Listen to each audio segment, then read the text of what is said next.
Questions of good and evil, right and wrong, are commonly thought unanswerable by science.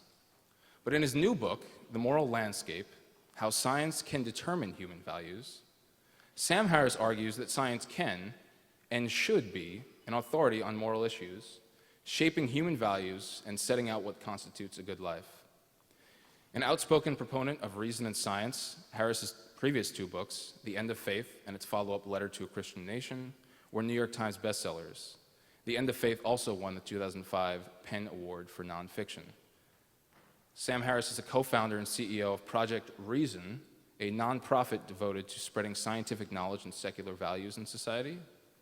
He received a degree in philosophy from Stanford University and a PhD in neuroscience from UCLA. Ladies and gentlemen, without further ado, I give you Sam Harris.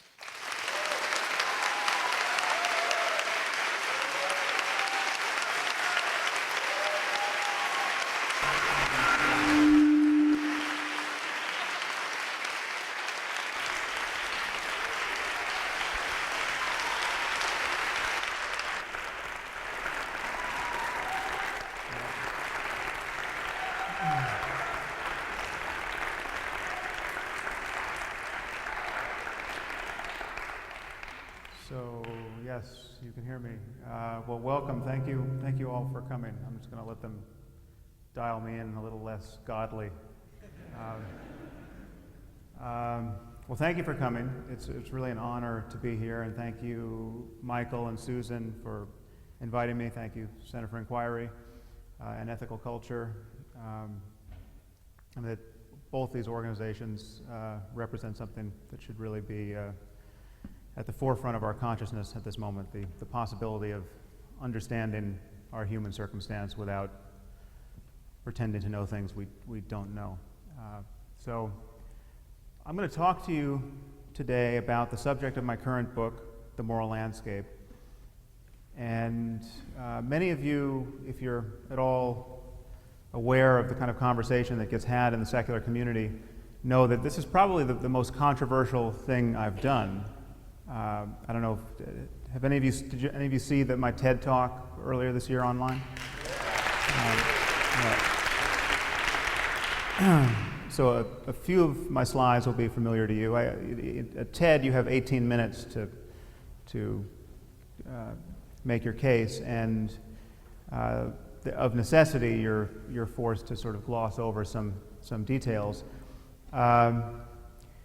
And the response to TED has really been quite amazing to me. I mean, it's the most vituperative criticism I've gotten. I mean, you can stand up and say religion is dangerous, life-destroying nonsense, and you sort of know the shape of what you're going to get. But if you say that science may have something to say about human values, I can tell you it's quite surprising, the pushback. And so in any case, I'm going to argue tonight that science can, in principle, have a lot to say about human values. And in fact, what we mean by values, what we can plausibly mean by values, and questions of right and wrong and good and evil must fall squarely in the context of a growing scientific understanding of the human mind.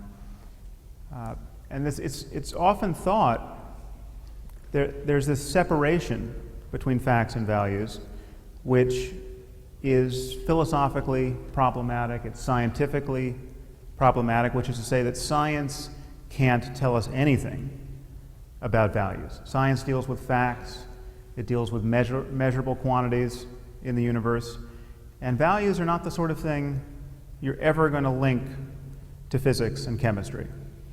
And there's no place to stand within science where we could ever hope to understand these things in scientific terms. And I perceive this to be one untrue, but also quite a liability in our culture at this moment. So I just want to tell you the kinds of experiences that gave rise to my thinking on this. So the first thing is that as you all know, I've spent the last 6 years or so since my first book came out publicly criticizing religion. And really the first thing you encounter when you do this are people's reasons why what you're doing is wrong, unseemly, something that you should stop immediately. And the reason you encounter, above all others, is that religion is the basis for meaning, morality, and human values. You get this from liberals, you get this from moderates, and you get it from fundamentalists. When I sit down with someone like Rick Warren to debate the validity of religion, his first reason for the necessity of believing in the divinity of Jesus Christ is not the tomb was empty on the third day. He doesn't give evidence. I mean, he will obviously go down that path with you, but the first reason is there is no basis for morality without a belief in Scripture. Now, I used to think there was absolutely nothing to that. I mean, it's clearly a non sequitur. I mean, that's not a reason to believe that Jesus, the Son of God, creator of the universe, coming back to resurrect the dead. I mean, clearly, even if religion was useful in precisely that way, that would lend no credence to the specific doctrine of Christianity or any other. So it's a bad argument, but the fear that is being expressed there, I have come to appreciate since I gave my TED Talk, actually somewhat earlier than that, but in the course of criticizing religion, I've come to appreciate that this fear is actually worth taking seriously, because I'm continually meeting people, very smart, secular, well-educated people who think that something in the last 200 years has made it impossible to speak about moral truth. That the notion of creating a framework, a universal framework by which we could all converge on the same values, where we could all start, I mean, all being humanity as a whole, we could all start giving the same kinds of answers to the most important questions in human life, that is just a pipe dream, and that there's no intellectual basis to entertain it. And I'll tell you a story which I relate in the book, which just kind of seared this into my brain. I was giving a talk at the Salk Institute and made noises of a sort that I'm about to make here, saying that we know that facts, that values are a certain kind of fact. They reduce to questions of human and animal well-being, and we know we're going to increasingly know a lot about human and animal well-being. And knowing this, we know that it's not too soon to say that a culture like what we see in Afghanistan under the Taliban is bad in every sense of the word we could plausibly invoke. Forcing half the population to live in cloth bags is bad. Okay. Bad in the sense that clearly it is not a strategy for producing happy, healthy, confident people. So I said this at the conference, and it actually turns out that it's actually controversial to denigrate the Taliban at a scientific meeting at this point. And another speaker came up to me and she said, "How could you ever say that compulsory veiling is wrong from the point of view of science?" I said, well, the moment you see that wrong relates to questions of human and animal well-being, then you see that this is not a way of maximizing it. And she said, well, that's just your opinion. And I said, well, okay, well, let's just make it simpler. Let's imagine we found a culture where they were removing the eyeballs of every third child. Would you then say that we had found a culture that was not perfectly maximizing human well-being? And she said, well, it would depend on why they were doing it. And I said, well, okay, well, let's say they're doing it for religious reasons. They have a scripture which says every third should walk in darkness or some such nonsense. And she said, and this is to a moral certainty, this is our verbatim conversation. Then she said, well, then you could never say that they were wrong. And this person had just given a talk at the same conference. She's a background in philosophy and science and an expert on bioethics. She's since been appointed to the President's Council on Bioethics. She's one of 13 people advising the President on all of the ethical implications of progress in medicine and science generally. And she had just given a talk on the moral peril of prematurely using lie detection technology on captured terrorists. So she was worried that we might be subjecting someone like Khalid Sheikh Mohammed to an fMRI scan and thereby invading his cognitive liberty. She was actually especially worried that we might be giving oxytocin, a hormone that mediates trust in the brain, to captured terrorists in trying to get them to be more forthcoming. So on the one hand, her ethical sensitivities were just incredibly scrupulous and finely calibrated to all of our possible missteps. And yet she was quite sanguine about the ritual enucleation of children, and clearly not connecting to the consequences of the real consequences of the misogyny and religious bamboozlement of the Taliban that is a daily reality for people in Afghanistan. And so anyways, I perceive a real problem there. Now, I have been faulted since TED and in my subsequent collisions with scientists and philosophers on this issue for giving certain very old and very boring arguments in philosophy short shrift. And I do that because I actually think that there's a lot of discourse about philosophy that we don't have, in philosophy about ethics and these questions that we don't have to pay attention to. So I'm gonna bypass some of those what I consider intellectual backwaters even in this talk. There's going to be a Q&A afterwards. If there's anyone in this room who's a huge fan of meta-ethics and other areas in philosophy, who thinks I've just blown it, and that what I'm going to say over the next 45 minutes just does not get at the core issue, please say something. Please get to the mic during the Q&A, and if you haven't been able to do that, just at the end raise your hand and say, I'm the one with the argument that's going to completely undercut everything you just said, because I really want to hear from you. Now, it's long been obvious that we've needed a universal morality, because a very obvious example was when the UN, in the immediate aftermath of World War II, tried to put forward a universal declaration of human rights. This is a completely sensible project given what had just happened in Europe. But there you see the problem in the social sciences in the US and in the West generally. This is the statement of the American Anthropological Association.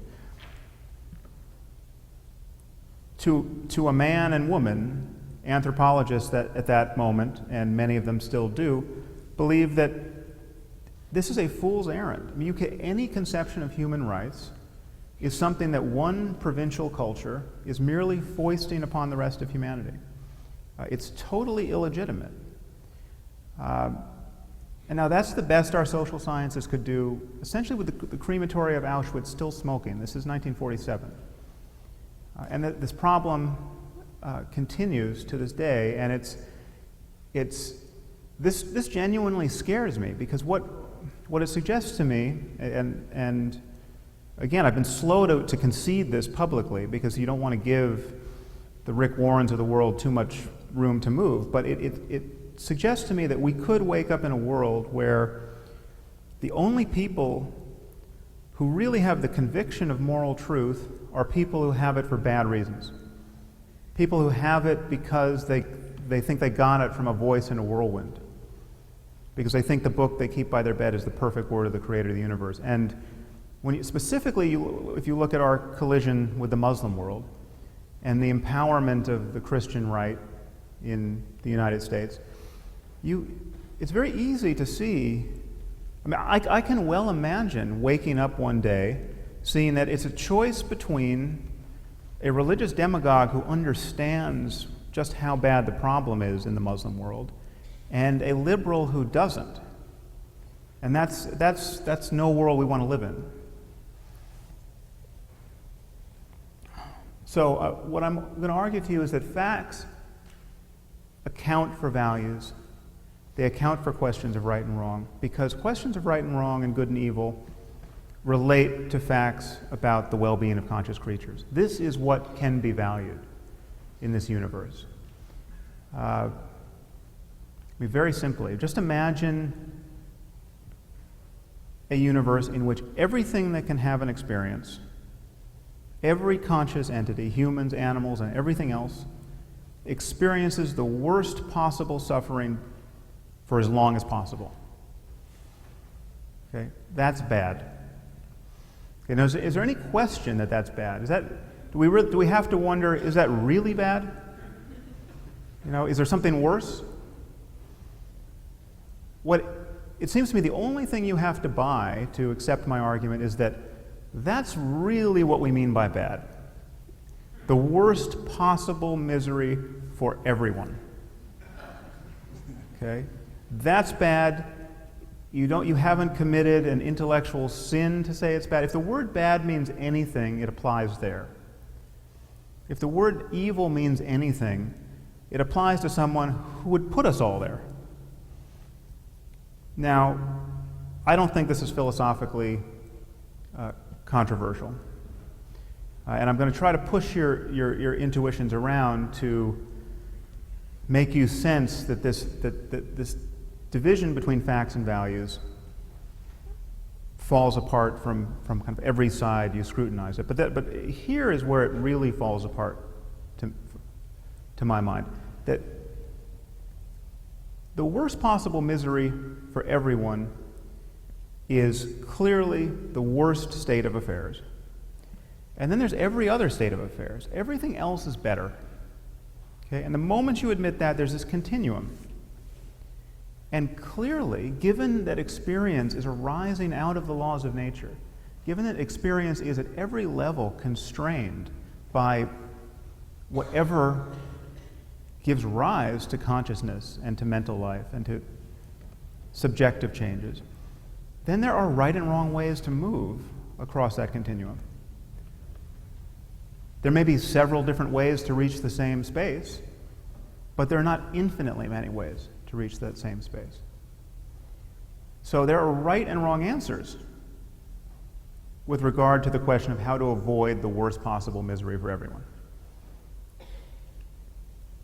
And we recognize this, we have many intuitions about right and wrong that however loosely track the primacy of experience. So for instance, when we think about our ethical obligations with respect to the rest of the world, clearly we're more concerned about how we treat chimpanzees than ants.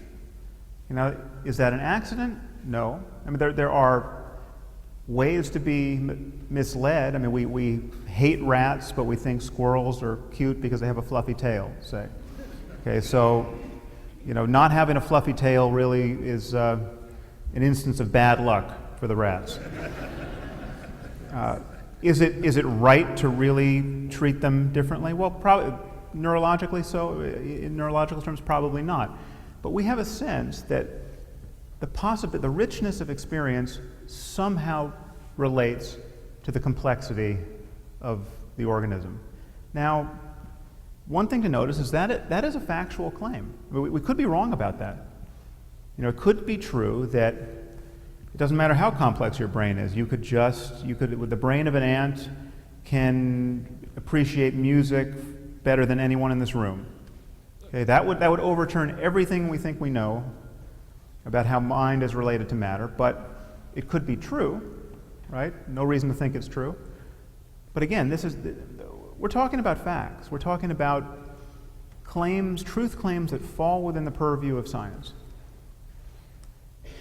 And even, I would argue, religion is playing the same game of putting all the value on well-being, the changes in conscious states of conscious creatures. It's just that religions tend to put all the value after death. So if you think you're going to enjoy an eternity of happiness with God, if you believe the right things in this life, well then, those are the changes in consciousness you're worried about. It would make sense. I mean, you've got 75 years here, and then you've got eternity.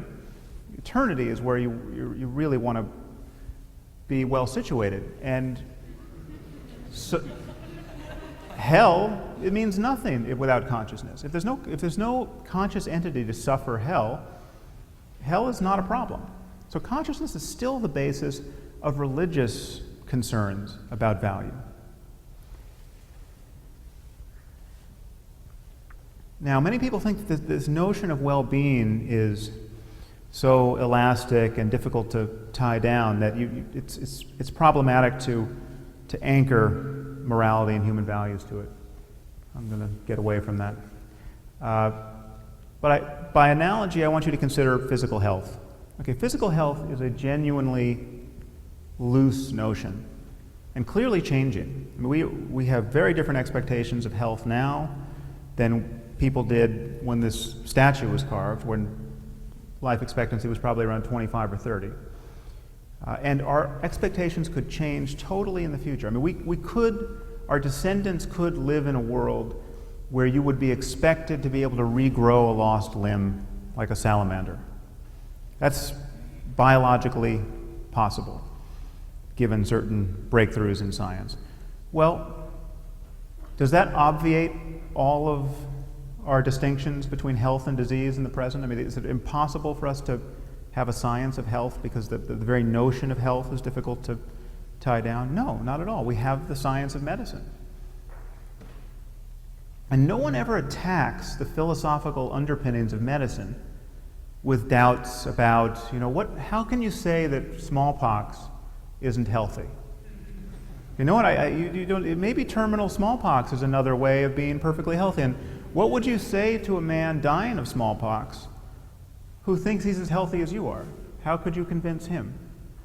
Okay, this is really a non-problem. I mean, you don't have to convince him. Some people can't, some people are crazy, some people are not up to the conversation, but so too on questions of human well-being and questions of what we should value in this life. Now, the notion that facts and values are distinct breaks down again when you look at how we describe our most basic understanding of the physical universe. So you take water. We now know something about its structure. Water is 2 parts hydrogen and 1 part oxygen. We've known this for about 150 years. What do you do when someone comes into the room and doubts this proposition?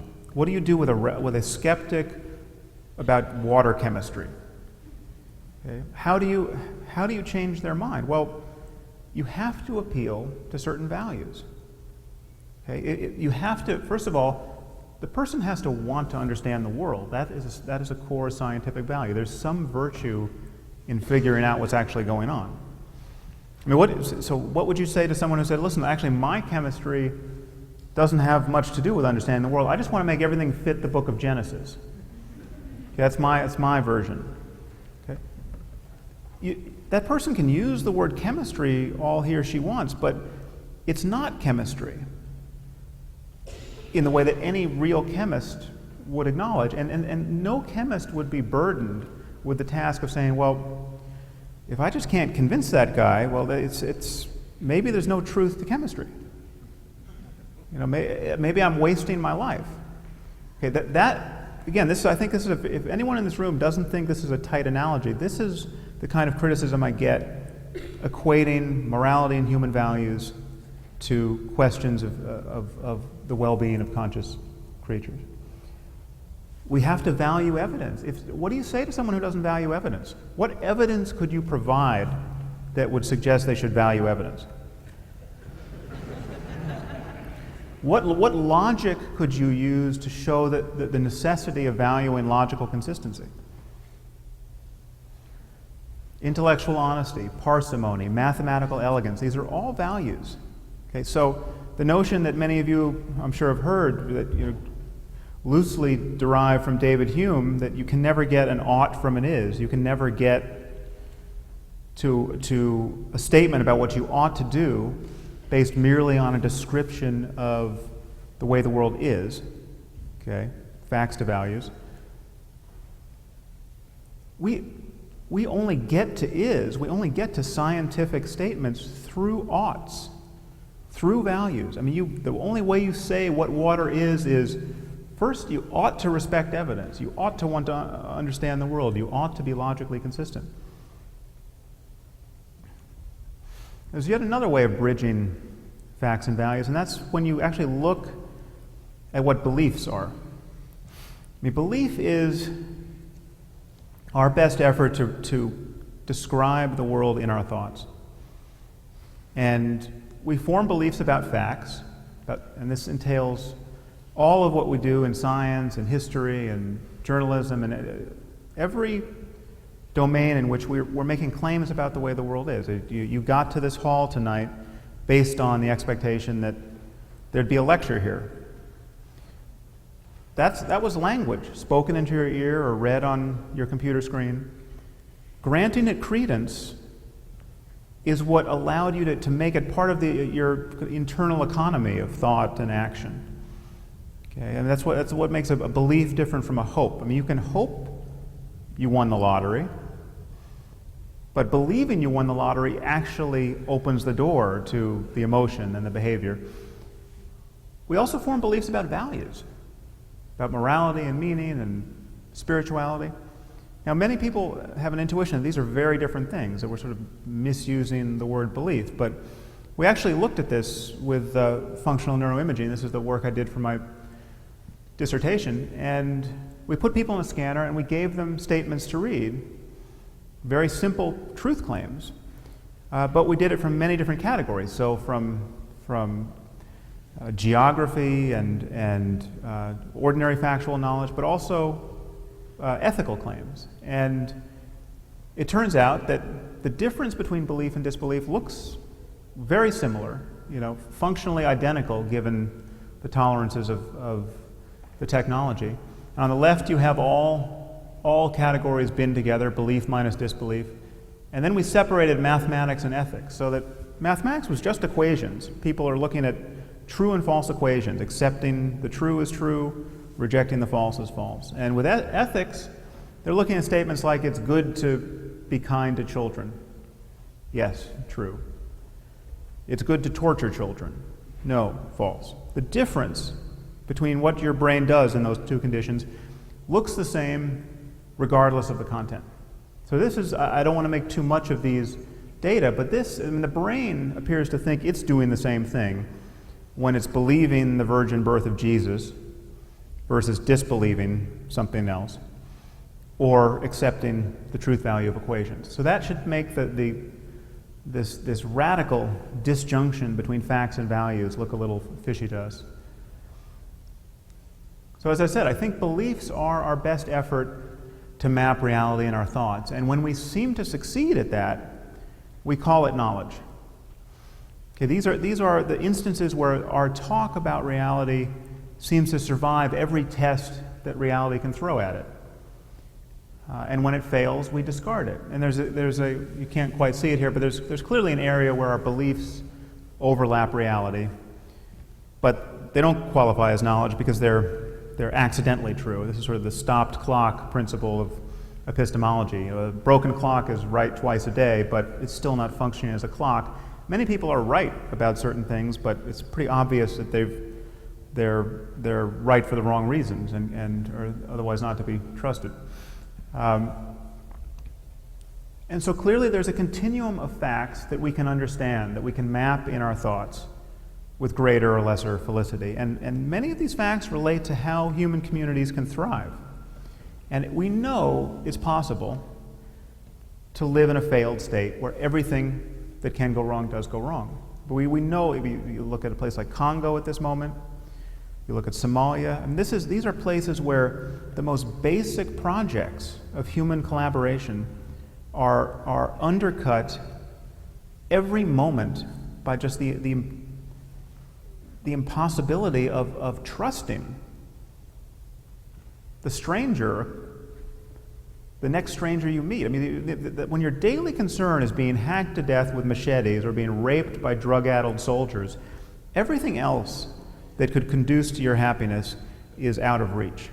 Okay? Now, and we know that there's something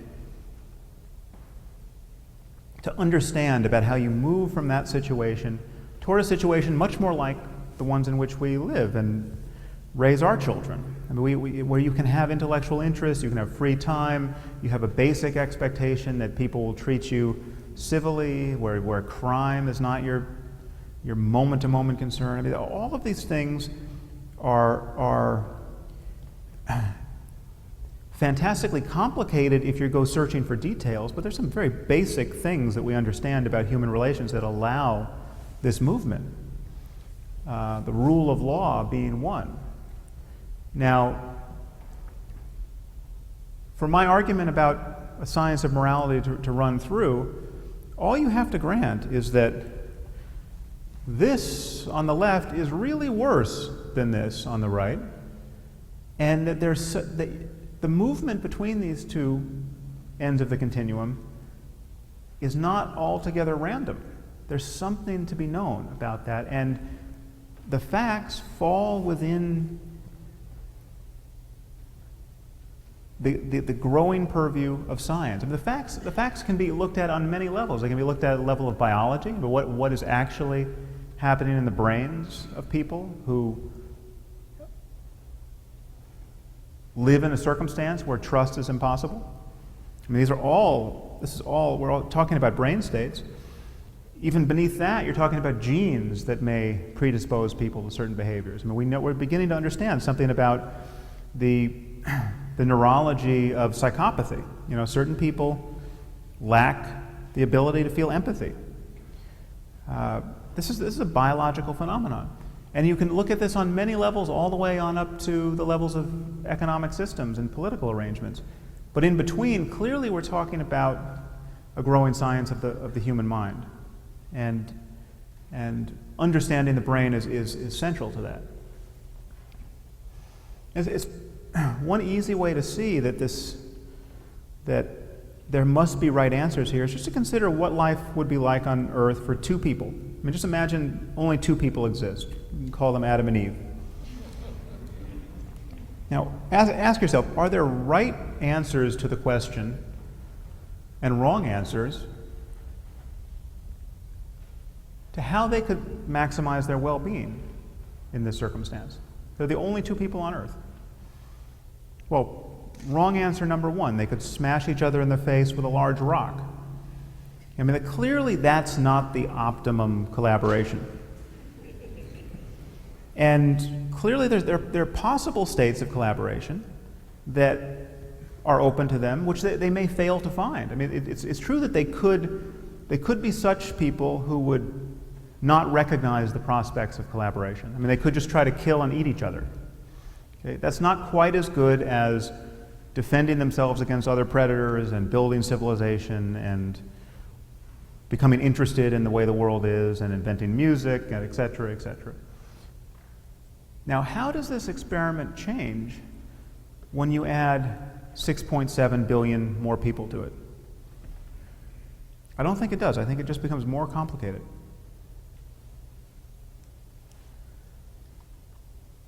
So I'm asking you to consider what I call a moral landscape, where the peaks correspond to the heights of well-being available to any conscious system, and for our purposes, humanity.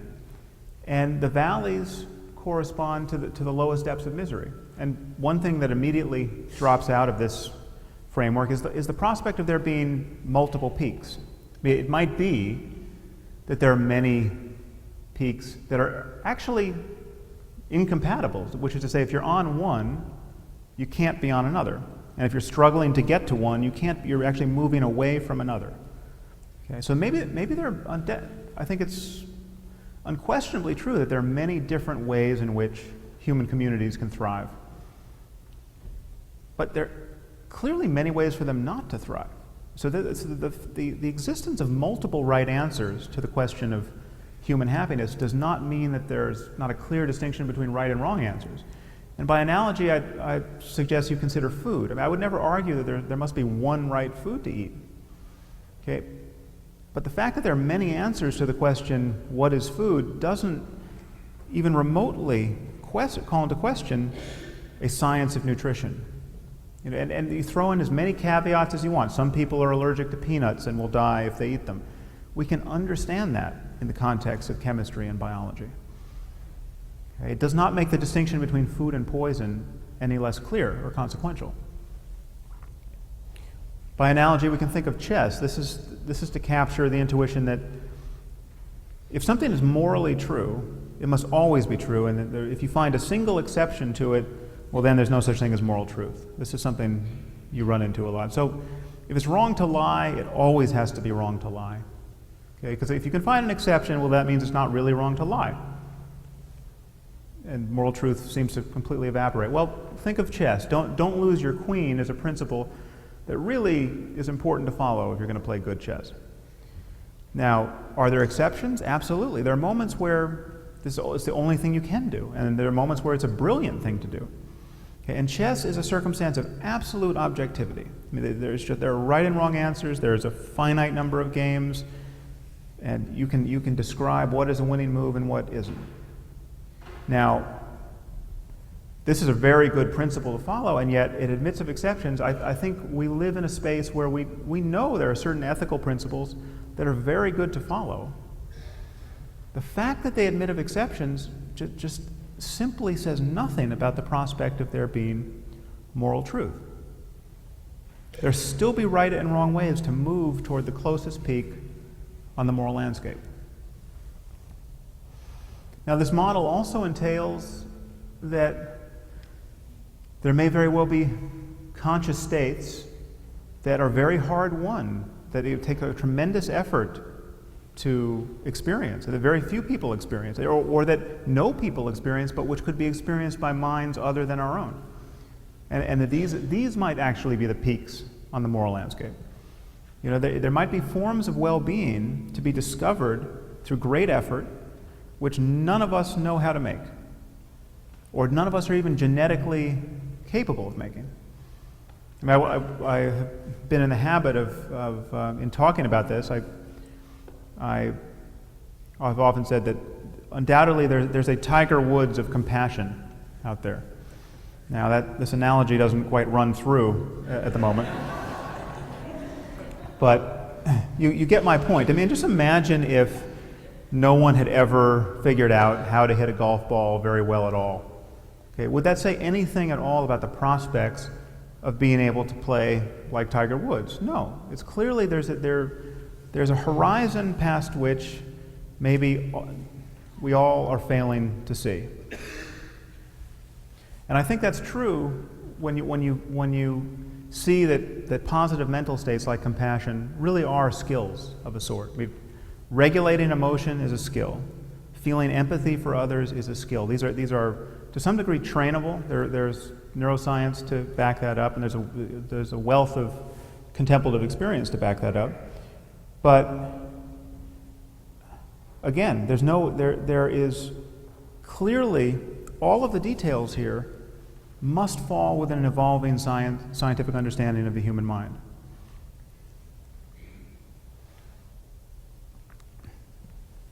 Now, in counterpoint to this, I want to spend a few moments talking about the kinds of moral alternatives on offer which we should be worried about. And for that, I actually think there's no better case than the sort of death cult behavior we're seeing emerging in the Muslim world. And it's a ideology and it's a behavior that I think very few people are willing to be candid about. Was anyone at the debate last night with Ayaan Hirsi Ali and the rest? Yeah. I mean, we are all desperate to believe that the problem is not as terrifying as it in fact is. That it's, missteps in U.S. foreign policy. The Israelis have been idiotic in how they've handled their fence mending with the Palestinians, and if we just were better citizens of the world, this problem would go away. I think that is a fantasy that is terrifyingly uncoupled from reality. And it is a fantasy that many, many well-educated, smart academics indulge.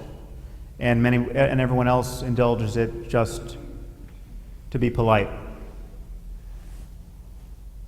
I meet anthropologists who will look me in the eye and say, there's no one who has ever blown himself up because he's believed in paradise. No one believes in paradise. This whole martyr thing is just spin. It's all politics. So here we have Mullah Omar, Osama bin Laden, and Khalid Sheikh Mohammed. These guys agree about what is worth valuing in this world. And they agree, I think they probably agree more than any two people in this room on the details. Because they are on the same page because they are literally drawing their vision of life out of a book.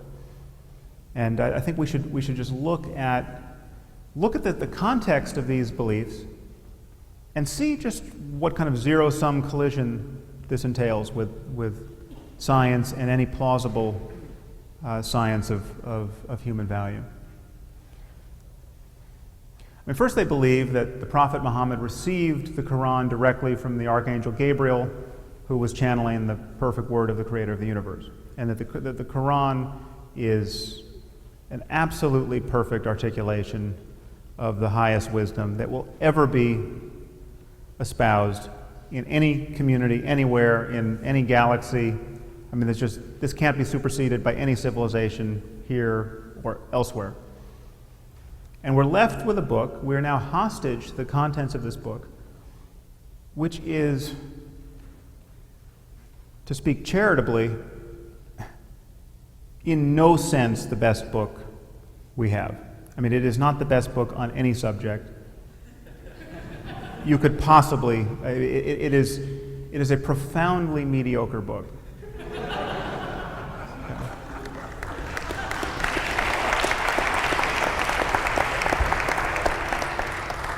And it, the penalty for saying that, especially if you're a Muslim, is death. Okay, that's a problem. Okay, that's a problem with sociological consequences. It's a problem with economic consequences. It's a problem. It's a problem. Okay? It's not an alternative morality where we are left saying, well, to each his own. Okay, we are absolutely at war with this vision of life. Now, we certainly hope it's a war of ideas, but there is just, this is a collision. And the net result of this belief system, believing that the Quran is the perfect word of the Creator of the universe, is a very clear recommendation that the only appropriate attitude while alive is one of supplication to this invisible deity who gave us this perfect book, and that this life is just a way station leading to a hereafter which is either going to be exquisitely pleasant or exquisitely unpleasant based on whether you believe the right things about this book and its messenger. Now, these are Kashmiri Muslims who are worshiping at a shrine believed to contain a beard hair from the Prophet Muhammad. Okay, now I actually don't mean to make light of many of the desirable mental states they may actually be experiencing in the context of what are, I think, clearly delusional beliefs. I mean, devotion, I think, is a good attitude. Strong communities are something that we want. These beliefs are very energizing. But, I mean, it seems to me just patently obvious that given all of the difficulties of being a Muslim in Kashmir at this moment, these people have something better to do than worship the beard hair of a man who was, to my lights, very likely a schizophrenic.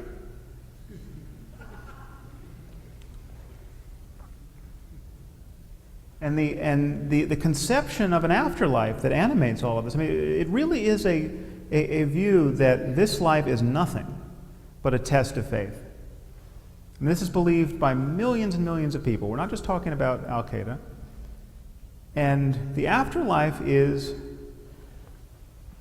in The Muslim view, a garden complete with rivers of milk and honey and enough almonds and virgins to go around. This is a startlingly provincial conception of sublimity. This is analogous to a modern cult thinking of promising an afterlife where everyone gets to drive a Lexus. This conception announces its origins in the human imagination at every turn.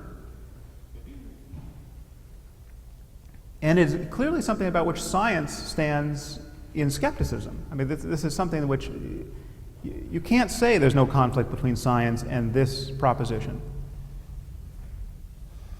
And this worldview advocates a certain treatment of women, which is, by any reasonable construal, profoundly unequal and debilitating. This is the immensity of human suffering of women in the Muslim world it is unconscionable to the degree to which we've ignored it, apologized for it. And the people who do this most readily are not, the people who are clear about this are our religious demagogues. Rick Warren is very clear about what's wrong with this. Now, he lines up with conservative Muslims in all other points that we would find reprehensible, but it's the liberals of the world who say, you can't, who are we to judge what this proud and ancient culture are doing? It's the Nicholas Kristofs of the world. Nick, if you're here, I would love for you to stand up in the Q&A. This is not a choice. And this has neurological consequences, it has psychological consequences. This is not another style of being as happy as you possibly can be as a human being. Okay. And that is true even if there's a way to as a mystic, live in a cloth bag on purpose because this is something that is going to cause you to have some great experience. There may be some voluntary way to live a very bizarre life that will pay certain dividends, okay? But still, that's not what's going on here. We have girls who want to learn to read who are getting their faces burned off with battery acid for doing so. And well-educated, liberal women in this culture aren't quite sure that there's any place to stand by which we can say that that's really wrong, beyond saying that we just don't like it.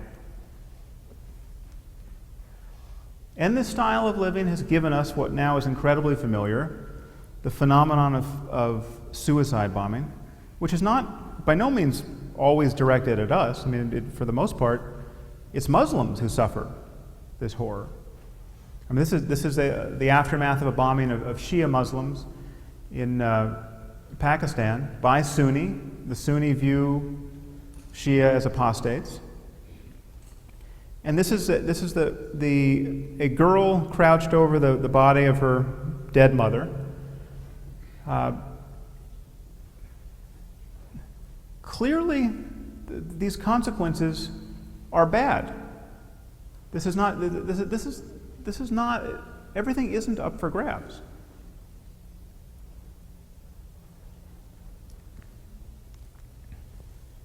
And just so you don't think I'm only picking on Islam, we consider the Catholic Church briefly. Here we have an institution that simply is more concerned about preventing contraception than about preventing child rape.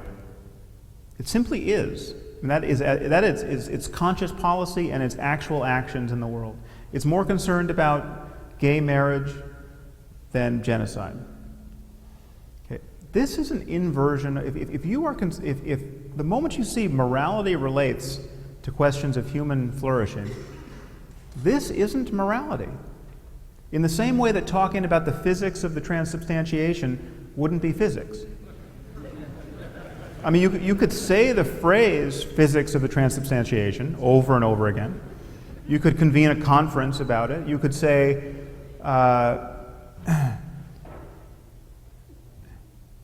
And you could apply physics to everything else Catholics believe. You could talk about the physics that allows the Holy Ghost to be everywhere and every which way all at once. There's not a physicist on earth who would have to take you seriously. Why is it that we have to take the use of the term morality and value and right and wrong and good and evil that occurs in this context seriously?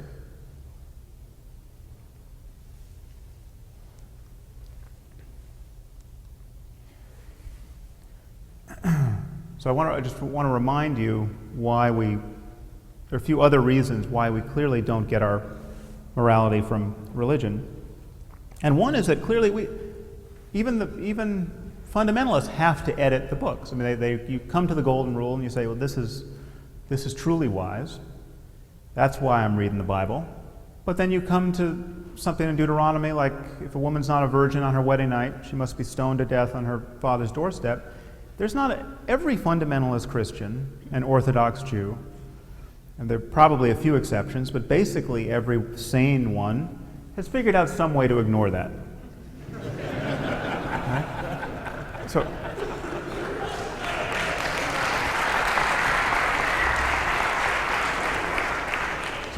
what does that mean? That proves that the guarantor of the wisdom found in Scripture is not in Scripture. I mean, it's in us. It's in a larger conversation about what it constitutes to live a good life.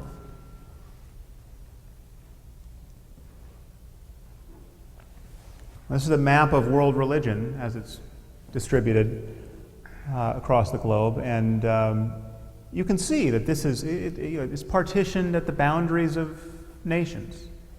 Now, I think my colleague and friend Richard Dawkins was the first to point this out, at least I'm sure I got this from him, that this is not the way truth spreads itself over the globe. I mean, this should look suspicious. I mean, religion is not in the truth business if this is how it's partitioned. And so we can think, especially in this case of India. I mean, what are the chances that India, to the exclusion of every other society, has discovered that the elephant-headed god Ganesh actually exists and should be propitiated? Okay, does anyone believe this? So I've just mentioned the contradictions between faiths. I mean, they are mutually contradictory and self-nullifying. But within each faith, there are impressive patterns of contradiction. This is just a map of self-contradiction within the Bible. So every arc is connecting a verse in one book or another, which is perfectly refuted by another verse. And the gray bars that you can almost see here are the numbers of verses in each one of those books. And so there are hundreds of contradictions which are just absolute deal breakers. I mean, there's no way this book is presenting a coherent message. John the Baptist was in jail when Jesus was crucified. John the Baptist was not in jail when Jesus was crucified.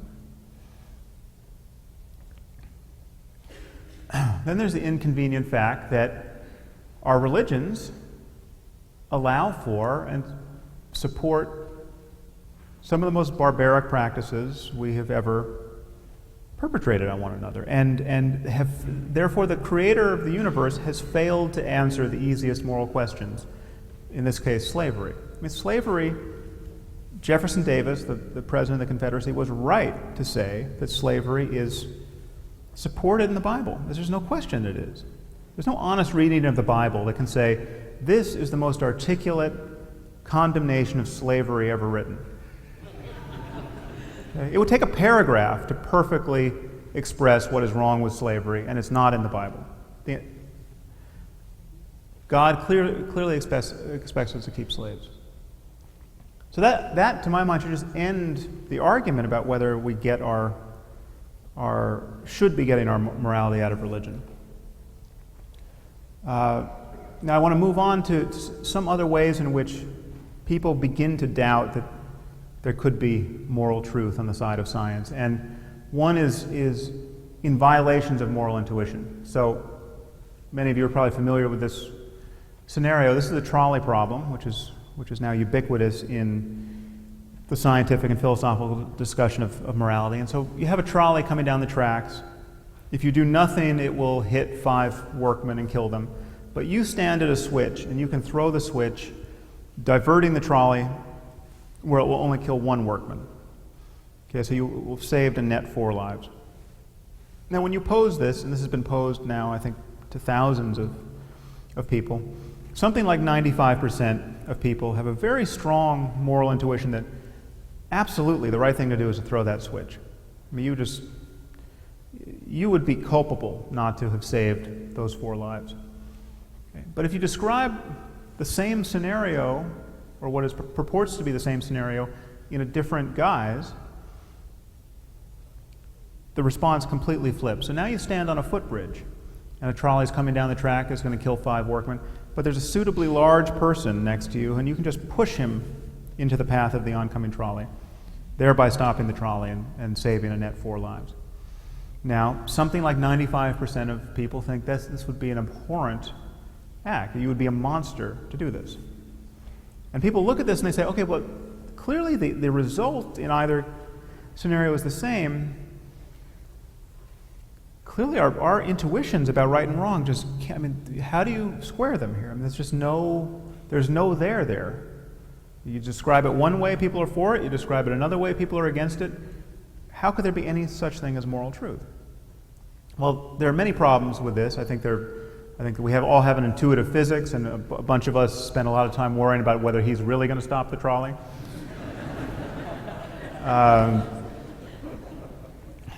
But it's also just not the same situation. I mean, it is clearly different. It's a different experience to pull a switch than to push a person. And if in fact it is a different experience, it affects people's minds differently, it's something that has to be accounted for in any real description of the consequences of these actions.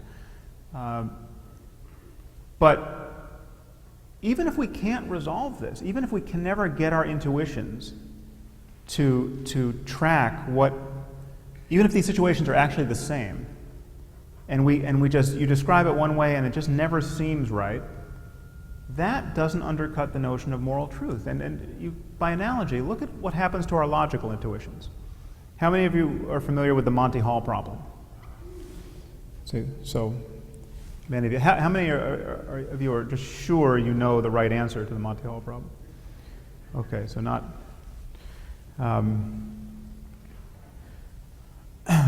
This is a famous problem in probability theory, which has confounded many smart people. I mean, when this first became really public, it was in Parade magazine, where Marilyn Vosavant, who's got the highest IQ apparently of anyone ever tested, discussed this problem and gave the right answer. She was just pilloried by mathematicians who said, listen, you may be smart, but you're not a mathematician and you've just destroyed your career. Well, so it's possible to get this wrong, even if you spend a lot of time thinking about mathematics. You're on a game show, and you're asked to pick, you're confronted with 3 doors, and behind one door is a car, behind the other 2 are goats. If you pick right, you get the new car.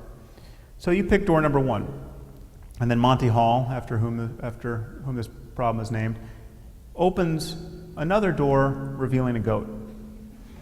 And the question is, should you switch? He gives you an opportunity to switch. Do you want to now pick door number 3?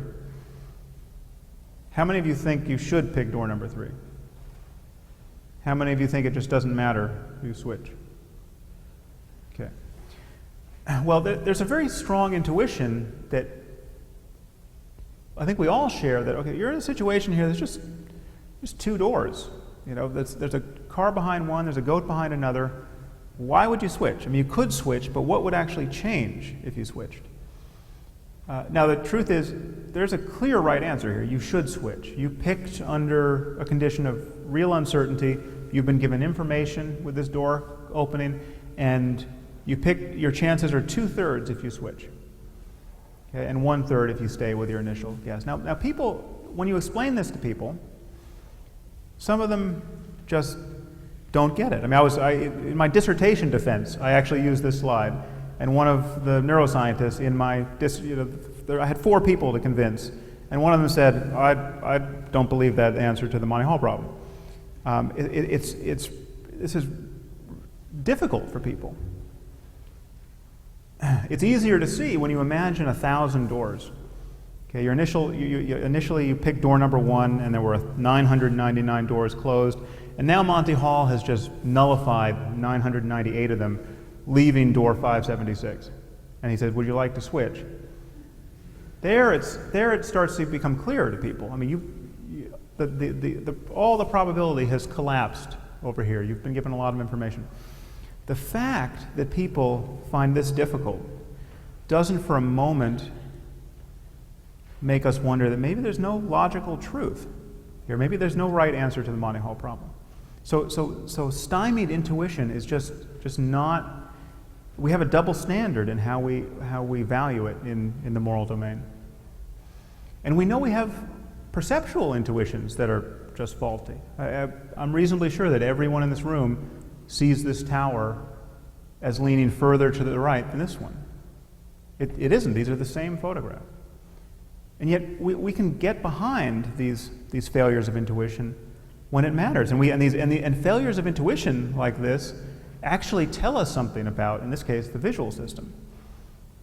So we clearly have failures of moral intuition, which is to say we can fail to track, we can fail to be motivated by those facts that would spell the greatest difference in well-being. So this is a now increasingly famous experiment by the psychologist Paul Slovic.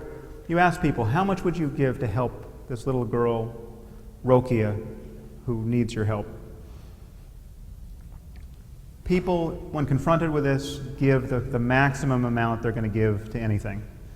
And they confess the highest level of empathy. You ask another group of people, how much would you give to help this little boy, Musa, I think the name was in the experiment. You get the same result. Maximum empathy, maximum tangible altruistic donation. But you ask another group, how much would you give to help Rokia and Musa, a little boy and a little girl? And then both empathy and altruism are cut by 25%. Okay, this is clearly a bug, not a feature. I mean, this is if you care about a little girl and you care about a little boy, you should care at least as much about their combined fate. And if you add more kids, the altruism and compassion just falls off in a almost linear way, it just falls to the floor. Now, there are ways in which we could understand this. We could say, well, if you add too many kids, we just feel powerless, so we just can't even process it. Okay, that failure to marshal our attentional and emotional resources and material resources is a problem. I mean, this is, and actually Slovic connects this to something he calls genocide neglect. I mean, just the fact that we have endless attention to spend on one personal story of personal suffering. In this case, he uses the example of baby Jessica, who fell down a well in, I think it was 1989. And this was kind of when CNN was at its heyday. And I mean, the news cycle for 72 hours was it was wall-to-wall baby Jessica. And people really had the free attention to worry about her. But you hear that 800,000 people were hacked to death in Rwanda in a few months, and it doesn't make the news for the most part. And if it does, it's just you can't focus on it. Now, it seems to me that this is not good for us. This is a kind of moral illusion, and we have to find some way of building in our better judgment into our laws and our social institutions and our tax codes to protect us from our moment-to-moment failures of moral intuition. And so to conclude, what I'm asking you to acknowledge is that given what we can value is a matter of human and animal well-being, given that must be constrained by the laws of nature, then we're talking about a domain of facts. And given that, it's possible for people, both individuals and even whole cultures, to value the wrong things, which is to say it's possible for people to have priorities which cause needless human misery, and to fail to have priorities that would open doors to human flourishing. And I think this is the greatest challenge we face as a civilization. We have to find some way of building a global society based on shared values. We have to converge on the same economic and environmental and political goals. And it seems to me patently obvious that we don't have 1,000 years to do that.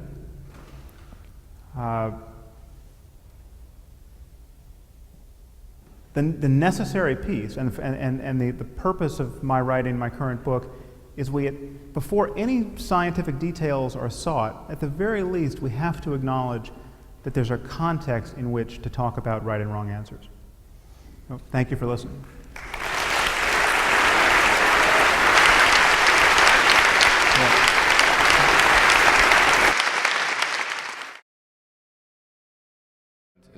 If, for instance, there was some sort of study that showed that corporal punishment actually benefited emotional well-being in the long run for children, then we would have to admit that it's moral. Now, a lot of people objected to that in the sense that which it would never be right to corporally punishment children. So it's a tough situation. I'm wondering kind of what you've thought about the response to that. I actually don't. I think it's an incredibly easy question to answer, because just ask an analogous question. It's worse than corporal punishment. Is it good to slice open the belly of a child? Well, if you're performing an emergency appendectomy, yes. Okay, so the moment you connect it to an actual result that is clearly conducive to the well-being of the child, and you're seeking it as therefore an expression of your love for the child, and you're connected to this child thriving, well then yes, you take out the knife and you, provided you know what the hell you're doing, you perform an appendectomy. Now, that is worse than being beaten with an emergency appendectomy. It's, before, without access to anesthesia, you still have to do it. Okay, it's torture. So yes, if corporal punishment actually were just the best way to produce loving, confident, capable people who look back on their own corporal punishment and say, yeah, I'm just thriving today. I had great parents. That's what the situation we would be in. Now, we're actually not in that situation. We actually know a lot about corporal punishment. A lot is, of course, relative, but there is research on this, and it just doesn't look good on any level. I completely agree with all of the extrapolations that you can get from the assumption that morality should primarily be concerned with the well-being of sentient creatures, but the assumption that the well-being of sentient creatures is what morality is still an assumption. Okay, but now why? So in saying that, you have failed to find any of the analogies I've drawn compelling, like the analogy to human health. Why wouldn't you say associating health, assuming that health has something to do with living free of debilitating pain and disease and early death, that's an unwarranted assumption. Why doesn't that run through? Well, I think a human would probably say that it is an assumption that health, the Hippocratic Oath is that health care exists within a context of a common agreement about the yardsticks of what health is. I would fully concede that, but no chemistry can't, physics can't. Physics is our best effort to understand the behavior of matter and energy in the universe. What do you say to someone who says, that's just an assumption? My physics is biblical physics that just confirms the book of Genesis. How are those not on a par given your framing of the question? Because physics is about physical reality. But that's actually not the... You can come to conclusions about physical reality that touch on the question of whether or not a particular activity is good or bad for the well-being of sentient creatures. But whether or not the well-being of sentient creatures should be the only domain of morality is still just something that we make up. Now, and I mean, I actually agree with you on everything. So my only concern is that if you were to debate a religious person and cede the ground that the only faith that you need to agree with everything that you're arguing is the faith that morality is about sentient creatures and their well-being, then it would actually be a stronger case. I mean, my concern is that... But see, I don't even want to concede that much, because I see these scientific values are... The truth is, I think the value of the well-being of conscious creatures is actually stronger than any of the scientific values. It's more firmly grounded than any of the scientific values I listed. So when you ask, well, why should we assume that understanding the universe is good? Why should we value that? Why should we assume that we should value evidence? I think all of that, when we get into the details, is actually subservient to a more basic concern for well-being. And the one way to see that is just imagine when they imagine disjunctions between them. Imagine when they break apart, when too much knowledge is really a bad thing, and where being slightly wrong about reality actually pays huge dividends. You know, if too much knowledge was going to kill all of us and the rest of humanity, those would be facts we wouldn't want to know. And I mean, we don't publish the recipe for synthesizing smallpox on the side of buses and force everyone to understand it completely. I mean, we're not drumming this knowledge into people's heads. So we don't have this completely unconstrained value on the truth. I mean, there's a right way to understand. There's a complete understanding of smallpox. There's a right way to synthesize it. We could just make sure everyone knows that before they do anything else. There's very obvious reasons not to do that. And what I'm saying is that the concept of health is just as loose as the concept of well-being. The act of defining my terms, defining a science of morality in terms of the well-being of conscious creatures, is no more tendentious or merely preferential than defining physics in terms of an attempt to understand the behavior of matter and energy, or I mean, it's just we look at biology. We still do not have a good definition of life, and yet biology thrives. I mean, and these are, you know, my father is dead. What do I mean by dead? You know, is he really dead? Well, yeah, he's dead. He doesn't answer the telephone. It's you know, dead in terms of no energy metabolism, no respiration. I mean, we have this constellation of variables that go into this very kind of suitcase notion of life and death, and yet it doesn't prevent a very clear science of biology from making progress. And so the moment you admit that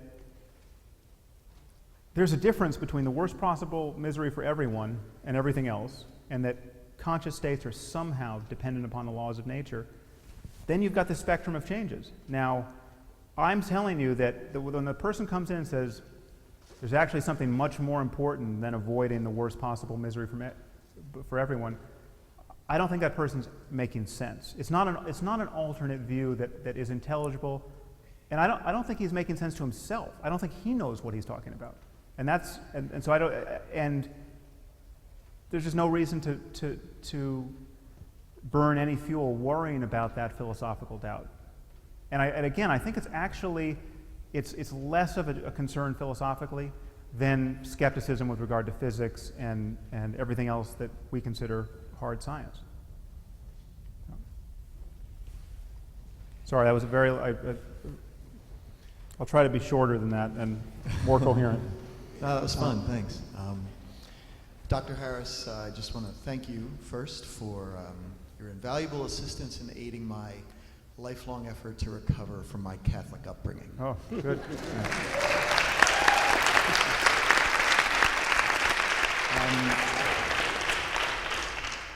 2 hours due west of here, where I've driven from to see you, is Pennsylvania. It's a lovely place to discover nature.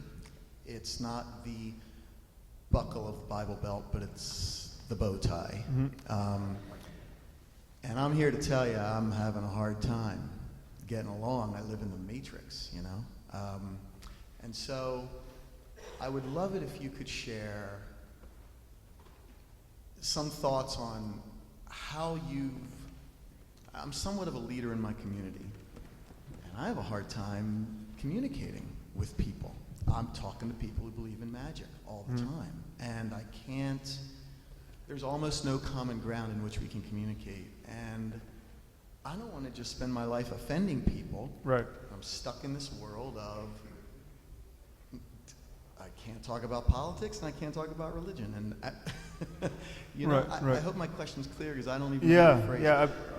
I mean, it's the predicament certainly most of us are in. I think it's, I mean, I don't have a clear formula to differentiate those occasions where you should just change the subject or be civil in some other way, and those occasions where you really should, there's a reason to take it to the mat.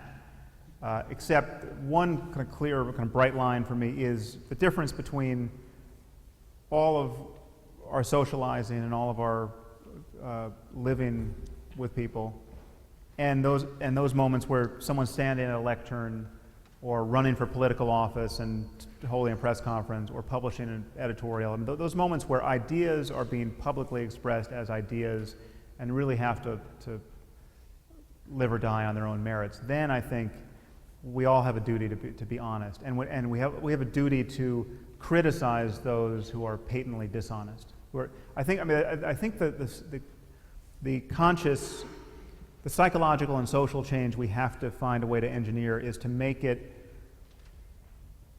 just too embarrassing to pretend to know things you don't know at the public level. I mean, just at some point that the people have to become aware of just what words mean, and when a president says, you know, God is behind the American people, or I consult a higher father, I mean, that just has to go over like a lead balloon with the White House press corps. I mean, it just has to, all the hands have to go up, and we have to say, what did you actually mean by that?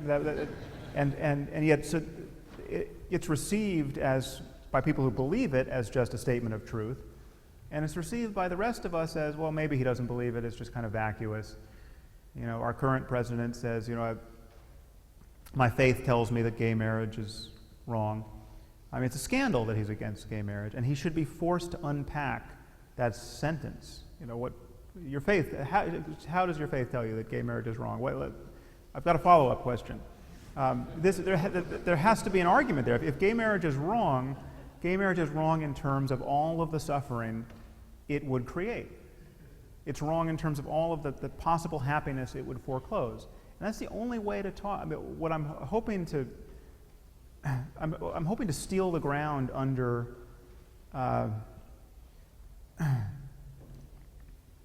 the people who can rely on everyone to just be polite at those moments when someone says, listen, my faith tells me it's wrong. Okay, but whether you have to do that in an elevator or at Thanksgiving dinner, that's a different moment. But yeah, I don't think we win by just being churlish and boorish. So that's the best I got on that.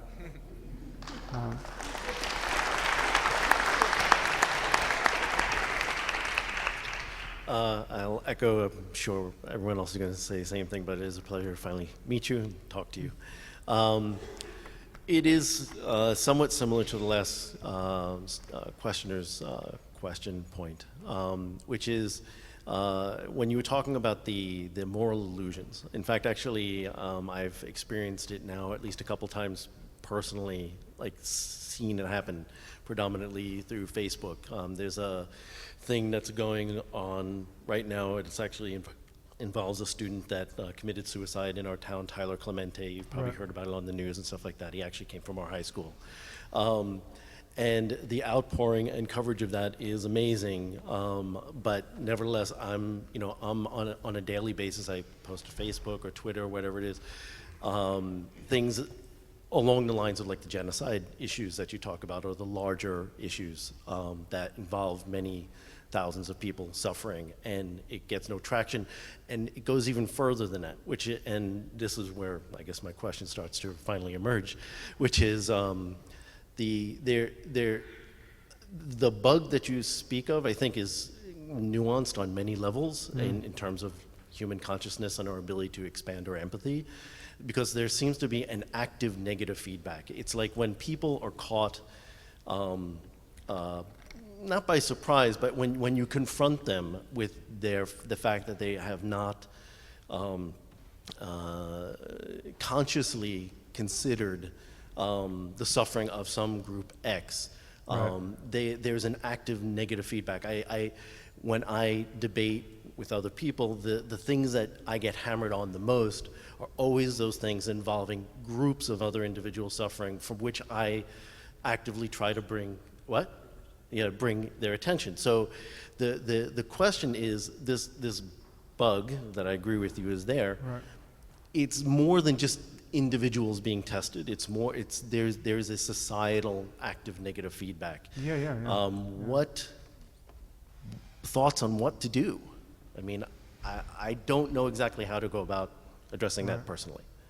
Well, I think the interesting thing to notice is that, I mean, our minds are not entirely our own. I mean, they're not even, in some ways, they're not even mostly our own. I mean, basically everything we think about and all the kinds of distinctions we make and the things we feel are entangled with this sort of intersubjective space. And we've got culture, we've got social norms, we've got all these things influencing us. And we have to, insofar as we are individuals thinking our own thoughts, we have to influence it back. I mean, we say things, we publish things, we do things, which then change the context in which we exist.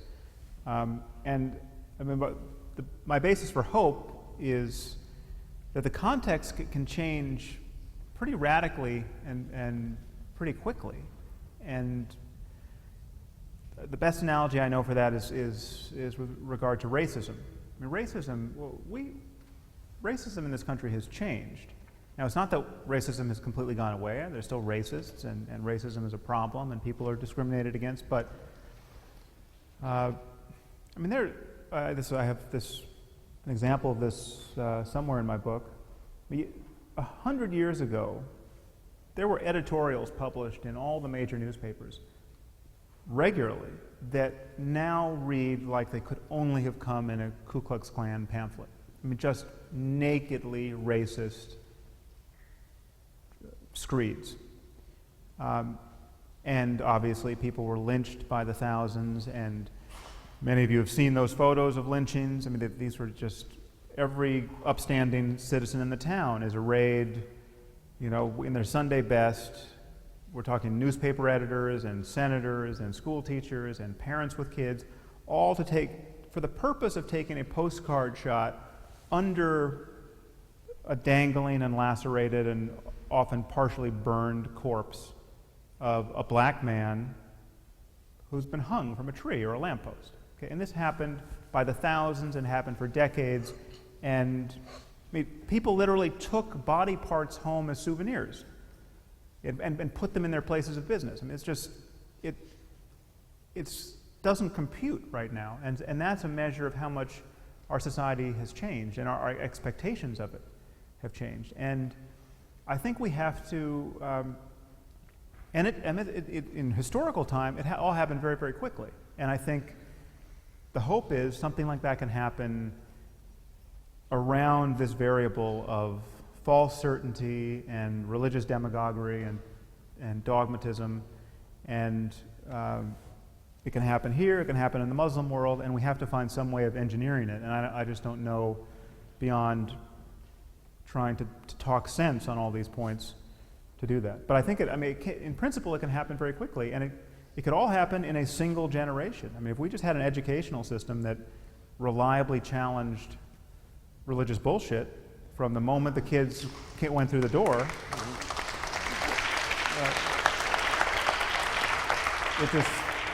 it would very likely not survive the collision, and that's well, it's either the educational system or the bullshit. One of them would yield, I think.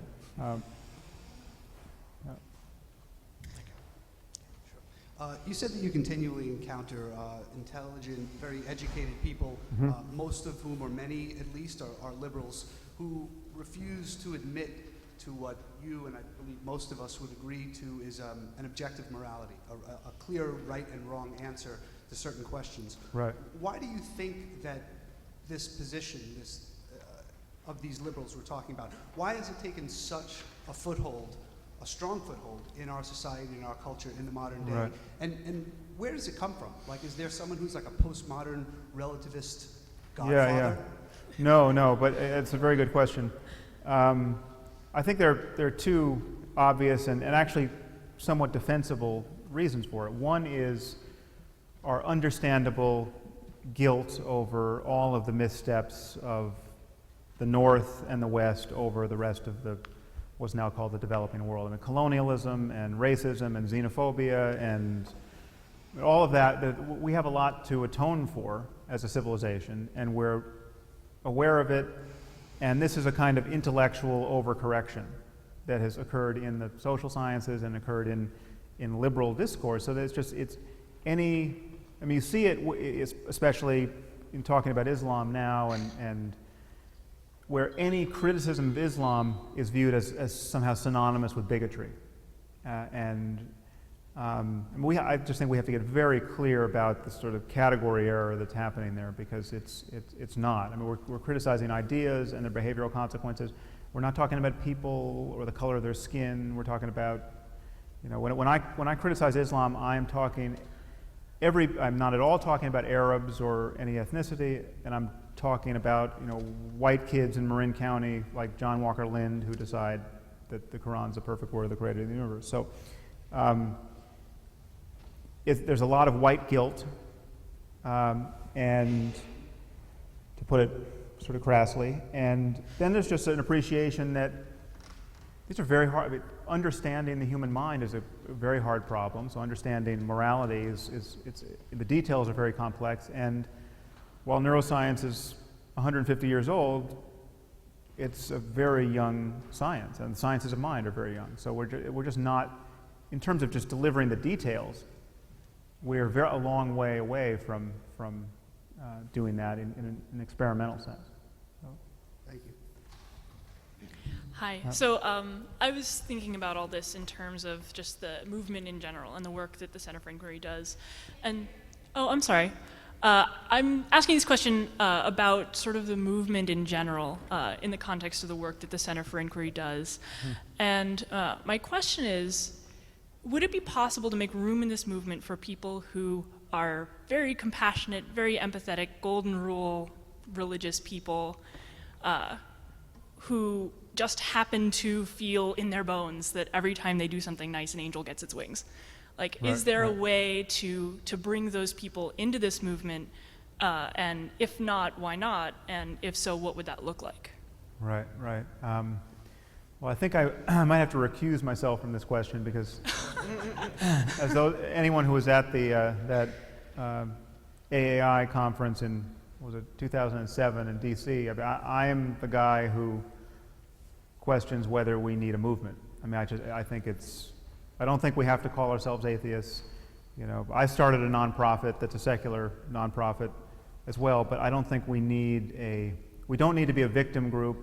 I don't think we need to be a political group. I'm still not convinced that the way forward is for us to say, there's a lot of non-believers here and it's time you took us seriously. I think we just have to criticize bad ideas, and we have to laugh at bad ideas, and we have to get other people who, like you say, have some bad ideas that are not quite as bad as the ones we're laughing at, to laugh with us at the really bad ideas. And to have it all sort of just ricochet around so that, there's sort of no one with bad ideas left standing at the end of all that. And we need comics, stand-up comics. I mean, so on one level, racism, again, is the analogy I used at that conference. I mean, clearly the civil rights movement was important and paid some dividends, and writing new laws is important. But, Chris Rock is important. I mean, having a black guy stand up on stage and be the funniest guy any of these white rednecks have ever seen, that is a huge change. I mean, that's sort of the kind of the bridge of empathy gets built. It's like, I mean, that's a crucial piece that no law is going to, or social movement is going to give us. And so I think I'm much more focused on, let's just keep using reason and evidence and common sense again to inoculate ourselves against specific bad ideas. Hi, Sam. Okay. So I read The End of Faith 5 or 6 years ago when I was 16. Went on to found a secular group at my university, hosted well-attended events, Christopher Hitchens, etc. So it really, I think the power that you wield in our discourse is really a testament to the power of clear, analytical, rigorous thinking and how people are genuinely persuaded by it. So I think everyone should thank you for that. Thank you.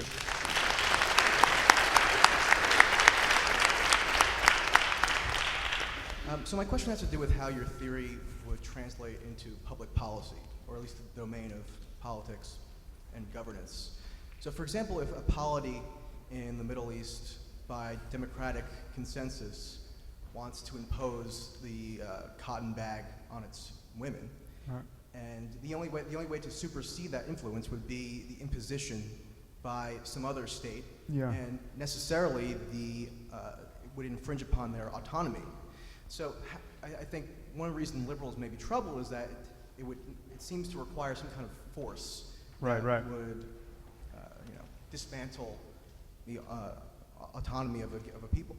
Well, and I don't think it's so much autonomy, but it's just you would create tremendous suffering in trying to rescue those people. I mean, so you have to kill the bad guys, and you can't do that in a really targeted way, so there's collateral damage, and I mean, I think I get the shape of the question. So yeah, we can't, so what we have in certain circumstances, we take North Korea. Ironically, North Korea is, when I talk about North Korea, I don't get the same kind of pushback as when I talk about the burqa in Afghanistan. I mean, there are very few liberals who will stand up and say, no, North Korea is just another style of human flourishing. Who are we to judge North Korea? You don't get that. So that alone just shows you that this variable of religion is really the thing that is anchoring this, I think, moral delusion. But North Korea is a hostage situation, and there's apparently nothing we can do about it. There's nothing we can do about it because too many people would get killed in trying to do something about it. Now, are we right to wish we could do something about it? I think absolutely. If we could wave a magic wand and liberate all the people of North Korea, we would be monsters not to do it. But it just so happens that there are situations in which it's too hard. Now, I mean, this is actually, it sort of falls out of the model of the moral landscape when you think of what it means to be in a place on the landscape where, in order to get to a peak, you actually have to move downward before you can go up. I mean, you have to go through a saddle. So there's some construal under which, okay, well, this suffering is somehow justified. Everything's getting worse for a lot of people right now, but it's justified given where we're expecting to get to on the other side.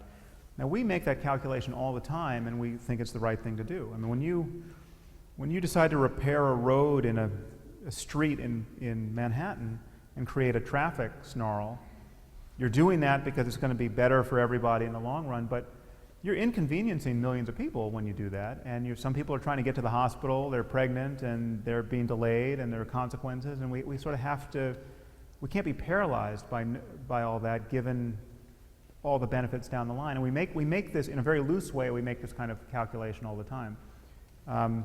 But yeah, there are situations clearly where we can't do the right thing. And it's, given what it would cost at that moment for us, it's probably right that we don't do it. So, I mean, they're very hard problems, but I don't think it breaks the model. Hi. So I'm very interested in public policy as well, but I'm also interested in the other side of the question. So since you just addressed that, I'll ask, the idea of self-formation, the idea of bringing together those various different subjectivities, personalities within yourself, that, you know, you're a different person when you're at work than you are when you're at home, that sort of thing. Yeah. And being consciously aware of that and trying to bring your values together to balance as much as possible within those fields. In what way do you think the model of the moral landscape in general and neuroscience in particular can help us as individual human beings to form ourselves in a more functional and effective way to live together? Well, again, the crucial thing for me is just acknowledging a framework in which there must be right answers, whether or not we can figure them out. So, yes, I'm not envisioning a time where we're going to be able to plug in all the data into a supercomputer and find out whether we should bomb North Korea or go in with troops. I mean, that's something that, given some insane future, in principle, may be possible. But that's my view of there being right and wrong answers is not in any way predicated on that actually being possible. But clearly, invading North Korea would have certain consequences, and whether we could ever assess them fully, at the end of the day, they would either be net worse or net better, or it would be a wash. You know, I mean, maybe there'd be no really important difference in our state of the world. A lot of people suffer. People who suffer over here get better over here. The balance would still be, there'd be some kind of parity. Clearly, the thing I'm trying to get us to acknowledge is that there are answers, whether we can get these answers or not. And just having that much, I think, changes how we view all of these questions. I mean, so, you know, you're talking about just kind of self-transformation. So would it be good for me to spend 5 minutes every morning before checking my email just thinking of all the things I'm grateful for in my life? Okay, would that be good for me to do? Well, what do I mean by good? Well, would it be conducive to my well-being and the well-being of others? I mean, would there be some massive downside to it that I can't foresee, or would it just basically be a win for everybody? Sounds good, but whether or not I can figure it out, clearly there's an answer there. It's either going to have an effect on me or not. And this is not, again, it's not, the cash value of all of this is deep. It's deep in terms of psychology and neuroscience and the consequences in the lives of everyone. It's not shallow in the sense that we just all make it up and to each his own. And that's the sort of, I think noticing that has consequences before we answer any other question. So, yeah. Thank you. Good evening, Mr. Harris. It's a real honor to appear before you. I've seen many of your videos and debates, enjoyed every single one of them, especially enjoyed you seeing hand Deepak Chopra's rear end to him on a silver platter. Thank you. You really put him into place there. Anyway, it's my understanding that Voltaire predicted that 100 years after his death, that people would no longer read the Bible. But we see that his prediction didn't come to fruition. People still read the Bible, they still believe in it. And I get the impression that you have the same mission, the same goal as Voltaire had. And it seems like hopefully Sam Harris and the Sam Harrises of the world will be able to make a dent and have more people think like us. But the reality is, we're not going to be able to get rid of, we're not going to end faith. These religions are here to stay. And we have to deal with the reality of that. So my question is, how, in spite of our differences, how are we going to find a way to find a common ground, common similarities, and be able to make peace and have a mutual understanding and respect with those of us who have different beliefs than us? Right. Well, I think I'm not so eager to sign off on that last statement that, of course, religion is here to stay and we have to work with it. Because no one is saying that about witchcraft. And witchcraft it thrives in Africa at this moment. And it was omnipresent in human societies before the advent of science in the West. I mean, people were burned as witches in Massachusetts and throughout Europe for hundreds of years. And this belief is something that now is in such disrepute in the developed world that no one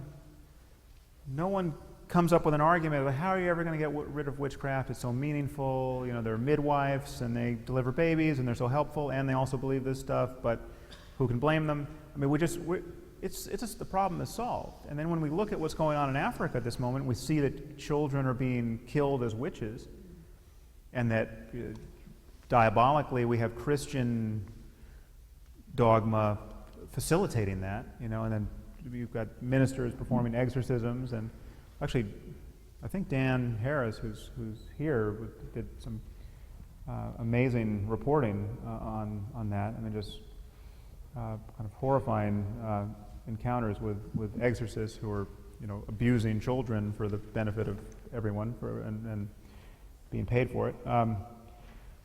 In any case, we look at that and we say, well, okay, this is just the only way this survives is people are ignorant of some very basic thing. I mean, there's just not enough understanding of the germ theory of disease, and there's not enough remedies, and this is a problem that can be solved. I mean, when life gets better in Africa, and states get more stable, and hospitals work, and we all expect witchcraft to go away. Now, I think when we start understanding the positive end of human experience, quote, spiritual experience, when we start understanding things like compassion, and rapture and self-transcendence and all of the juicy stuff that people have been reporting, have been discussing in the context of religion, all the baby in the bathwater that everyone's afraid to throw out. Okay, then once we have a secular place for that, and we're not lying to ourselves anymore, and we can just, you know, if you want to talk about compassion here, there's a vast amount we now know about it, squarely in kind of the floodlit center of science, then I think that there's going to be no basis for religion, in the same way that there was no basis for witchcraft when, you know, there's no basis to think your child is demonically possessed when he or she's having a seizure once you understand something about neurology and there's a hospital to go to and et cetera. So you think that all religion will eventually die? I Okay. think we have to think that's possible, otherwise there's no game to play. I mean, there are enough people thinking it's impossible. I mean, so it's like, I'll acknowledge that there are different roles to play here. Not everyone should be doing what I'm doing, but there are enough people playing the other game of course it's not going away and we just have to get good people to behave well. And All right, so unfortunately due to time, this gentleman will have the last question of the evening. Okay. You gave very effective examples of what is not human well-being and what is not a guarantor of moral wisdom. Right. To advocate your thesis, could you explain a little more deeply exactly what we mean by well-being and on what epistemological paradigm it's defined? And Right. there has to be some relativism, which I think would be solved through the evolution of human behavior.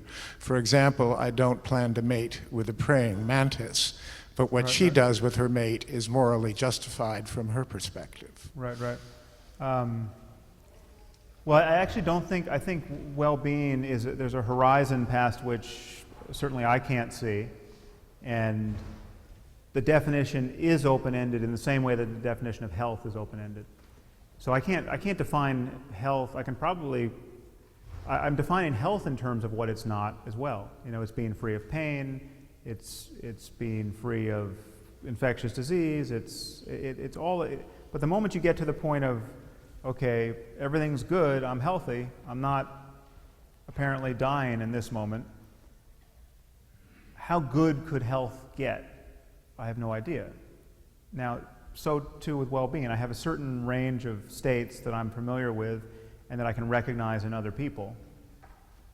Just how good human life could get, I think it's truly open-ended. I think we have good reason to believe what it's not. I mean, it's very easy to see the negative stuff we want to avoid, and that's why I sort of emphasize it. But, you know, trust and compassion and joy and humor and I mean, these are all on the sort of good side of the spectrum. You know, free speech. I mean, so if you want to talk about the kind of the societal mechanisms that facilitate it, freedom of speech, a respect for evidence. But then again, there are all kinds of tensions here that we have to acknowledge. I mean, at the societal level, you know, the right to privacy is one thing which we value, and it seems we're right to value it.